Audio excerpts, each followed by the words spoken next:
Bonjour. Maïmonide écrit dans le début des lois du mariage. Avant le don de la Torah, si un homme rencontrait une femme et que tous les deux désiraient se marier, l'homme pouvait l'emmener chez lui, avoir des rapports conjugaux avec elle, et ainsi elle était considérée comme mariée. Le Maggid Mishneh, un des commentateurs du Maïmonide, nous souligne la chose suivante, que cette loi ne concerne pas uniquement la période d'avant la Torah, mais cette loi s'applique aujourd'hui concernant le mariage des goïms.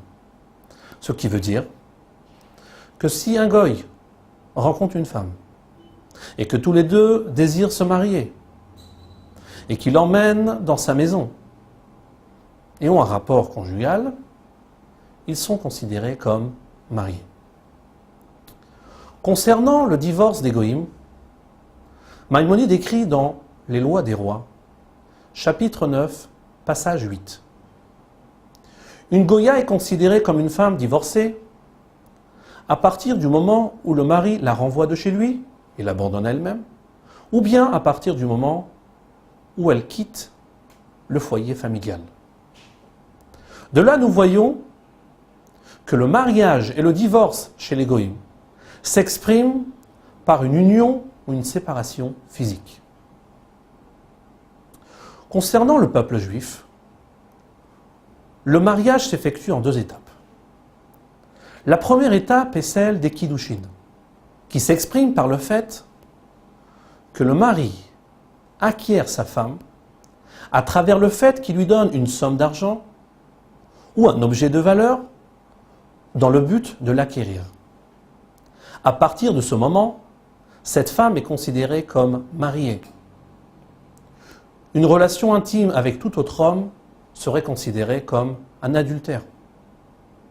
De plus, s'il désire rompre cette liaison, ceci doit se faire à travers un divorce, un guet. Malgré cela, toute relation conjugale est interdite jusqu'à la deuxième étape du mariage. La deuxième étape du mariage, celle des Nisuim, telle que Maïmonide l'explique dans les lois du mariage, chapitre 10. Elle s'exprime par le fait que le mari emmène sa femme dans sa maison et s'isole avec elle.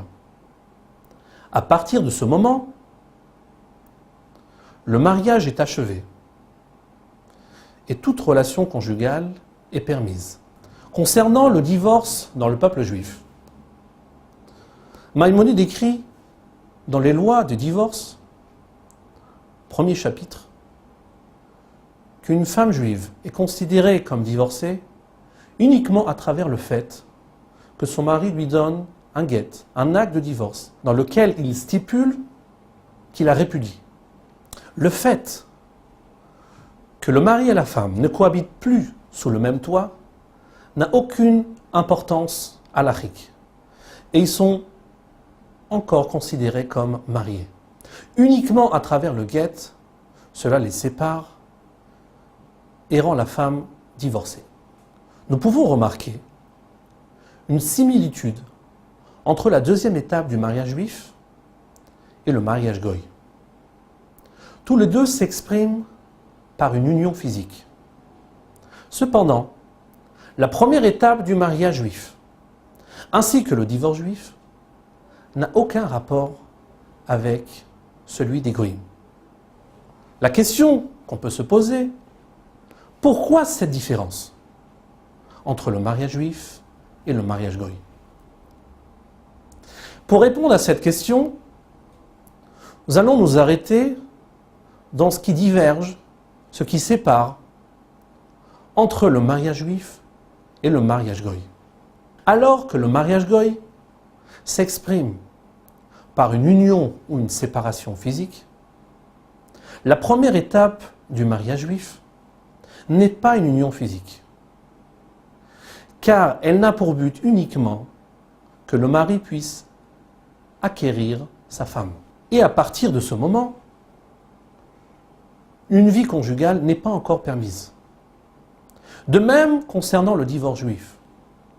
du fait que la séparation du couple, le fait qu'ils ne cohabitent plus sous le même toit, n'a aucune importance, et le divorce doit passer uniquement à travers le guet. Ceci nous fait comprendre que le divorce n'est pas uniquement une séparation physique.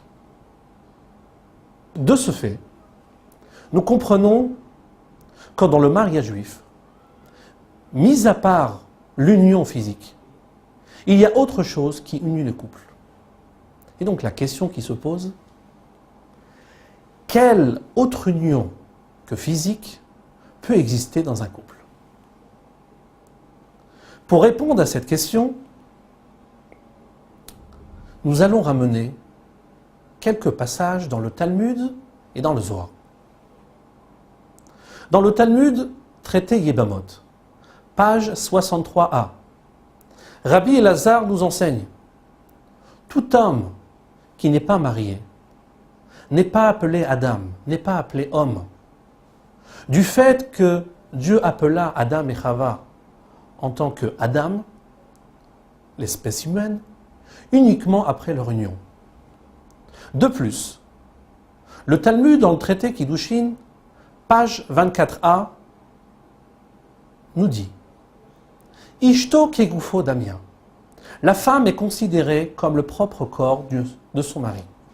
Par ailleurs, dans le Zohar, Chelek Gimel, page 7b, Rabbi Shimon nous enseigne qu'un couple, un homme et une femme mariés, sont appelés Echad, une seule identité, une seule entité, et qu'un mari sans femme est appelé Palga, ce qui veut dire une moitié.